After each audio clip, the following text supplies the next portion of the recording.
దీర్ఘకాలిక లక్ష్యాలు, స్వల్పకాలిక లక్ష్యాలు. ఇదే నేను అర్థం చేసుకున్నది. మీరన్న చిన్న చిన్న అడుగులు వేయటం అనేది స్వల్పకాలిక లక్ష్యాలకు, పెద్ద పెద్ద అడుగులు వేయడం భవిష్యత్తుకు ప్రణాళికలు, భవిష్యత్తు కోసం. ఇది కష్టమైనది. దీనికి సమాధానం చెప్పడం సులువే. కానీ దీనిని రోజువారీ జీవితంలో ఆచరణాత్మకంగా ఆచరించడం ఎలా?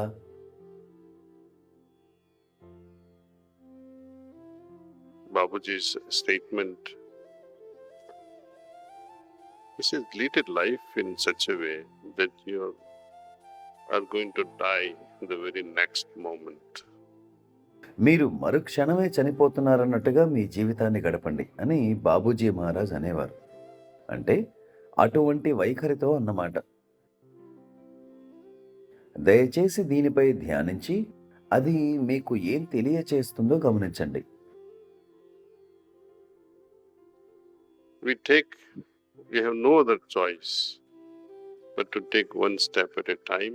మనం ఒక ఉన్నత లక్ష్యాన్ని దృష్టిలో ఉంచుకొని ఒక్కసారికి ఒక అడుగు వేయడం తప్ప వేరే ఎటువంటి ఎంపిక లేదు. అయితే ఈ ఉన్నత లక్ష్యాన్ని ఒక సిద్ధాంతంలాగా చూడకండి. భగవంతునితో ఐక్యం కావడమే అత్యున్నత లక్ష్యం. భగవంతునిలో లీనం అవడం. In Kabirji's word, it's like Kabir Saheb మాటల్లో వర్షపు బిందువులు సముద్రంలో పడటం సముద్రం వలె కావడం లాంటిది. okay. Now I have to find the ways and means to fulfill that highest goal of my life. ఇప్పుడు నా జీవిత లక్ష్యాన్ని సాధించడానికి అవసరమైన మార్గాలు, ఉపాయాలు కనుగొనాలి. నీటి బిందువునైన నేను అనంతమైన సముద్రంలో ఎలా కలవగలను?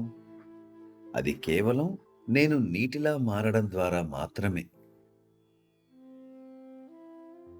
ఒకవేళ నూనె చుక్క సముద్రంలో పడితే ఏమవుతుంది? అది ఎప్పటికీ తేలుతూనే ఉంటుంది. ఎప్పటికీ అది భగవంతునిలో కలవలేదు. మనమందరం బయట లోపల కూడా దివ్యత్వంతో ఆవరించబడి ఉన్నప్పటికీ ఇంకా చాలా అంతరం ఉంది. ఎంతో దగ్గరగా ఉన్నప్పటికీ అంతే దూరం కూడా ఉంది. అదే మన అసహనం. That doesn't let us enjoy the true peace within. Because of this schism, because of this separation, ఉద్వేగ స్థాయిలో, మానసిక స్థాయిలో ఈ వేర్పాటు భావన వల్ల మనం నిజమైన ఆనందాన్ని పొందలేము. బాబూజీ నేరుగా ఒకసారి చెప్తుండగా నేను విన్నాను. నా జీవితంలో అది చాలా అందమైన రోజు. అది 1981వ సంవత్సరం. సౌత్ ఆఫ్రికా వెళ్తూ మాస్టర్ అహ్మదాబాద్ను సందర్శించారు. అప్పుడు ఆయనకు 82 సంవత్సరాల వయసు. when our center in charge asked Babuji, మా సెంటర్ ఇన్ఛార్జ్ శ్రీ రాజగోపాలన్ అడిగారు, బాబూజీ, మా సెంటర్ కొరకు మీరేమైనా సందేశం ఇస్తారా అని. ఆయన ఒక ఉర్దూ ద్విపద చదివారు. राहे तलब में ऐसे बेखबर हो गए, राहे तलब में ऐसे बेखबर हो गए, మంజిల్ పే ఆకే మంజిల్ కో ఢూంఢతే హై. ఆయన తలపులలో మునిగిపోయి గమ్యాన్ని చేరినప్పటికీ ఇంకా గమ్యాన్ని వెతుకుతూనే ఉన్నారు. పరోక్షంగా ఆయన నువ్వు ఇప్పటికే అక్కడున్నావు అని చెప్తున్నారు. అష్టావక్ర గీతలో అష్టావక్రుడు జనకునితో అంటాడు, నువ్వు ఇప్పటికే అనంతుడవు, నిశ్చయంగా తెలుసుకో అని.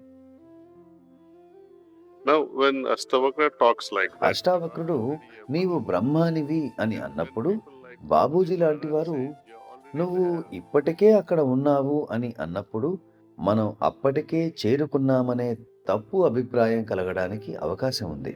వాళ్ళు అలా మాట్లాడగలరు, ఎందుకంటే వాళ్ళు ఆ స్థాయిలో నుండి మాట్లాడుతున్నారు. వారు ఆ ఉన్నత స్థాయి నుండి మాట్లాడుతున్నారు.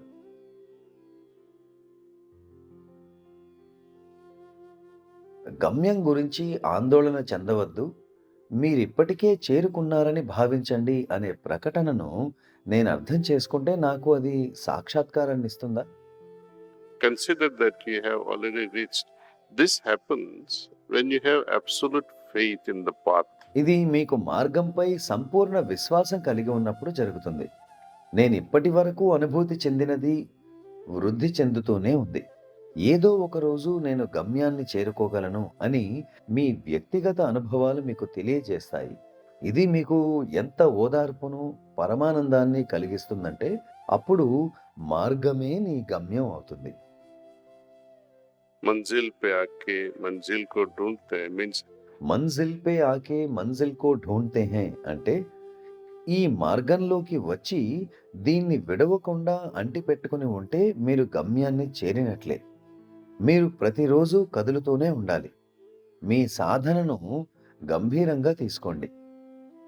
నా దృష్టిలో ఇది ఒక ఇంటిని నిర్మించడం లాంటిది. ఈ ఉదాహరణను అర్థం చేసుకోండి. ఇంటిని కట్టేటప్పుడు ఒక్కొక్క ఇటుకను పేర్చుకుంటూ వెళ్తాము.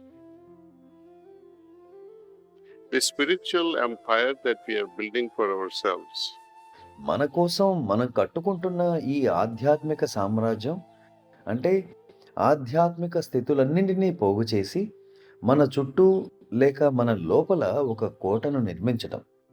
మీరు ఉదయం ధ్యానం చేసినప్పుడు ఇది మీలో ఒక ప్రత్యేకమైన ఆధ్యాత్మిక స్థితిని కలుగచేస్తుంది. దాన్ని నిలుపుకునేందుకు మీరు ప్రయత్నిస్తారు. దీనిని ఒక ఇటుకలాగా ఊహించుకోండి. ఇది ఒక ఆధ్యాత్మిక పునాదిగా మీరు అమర్చారు. తరువాత రోజు మీరు ధ్యానం చేసి ఇంకొక ఇటుక, మూడో రోజు ఇంకొక ఇటుక, ఈ విధంగా మీరు మీ ఆధ్యాత్మిక సామ్రాజ్యానికి గోడను కట్టుకుంటారు. ఒకరోజు మీరు ధ్యానం చేయలేదని ఊహించండి. ఆ ఇటుక అక్కడ ఉండదు. it will remain hollow. ఆ చోటు ఖాళీగా మిగిలిపోతుంది. మీరు కట్టే గోడలో ఎన్నో ఖాళీలు ఉంటే మీరు ఆధ్యాత్మిక సామ్రాజ్యాన్ని ఎలా పొందుతారు? కాబట్టి చిన్న చిన్న అడుగులు చాలా ముఖ్యం. మానసికంగా కేంద్రీకృతమై ఉంటూ నేను నా లక్ష్యం వైపు కదులుతూనే ఉండాలి అనే భావన కలిగి ఉంటూ చిన్న చిన్న అడుగులు వేయడం చాలా ముఖ్యం. ఆధ్యాత్మిక మార్గంలోని విషాదం ఏంటంటే అది మిమ్మల్ని ఆశ్చర్యపరుస్తుంది. Though we understand what the path is, who the guide is, how the practice is, ఆ మార్గం ఏమిటో, మార్గదర్శకులు ఎవరో, సాధనలు ఎలా ఉన్నాయో మనకు తెలిసినప్పటికీ లక్ష్యం అనేది మనకు తెలియకుండా మిగిలిపోతుంది.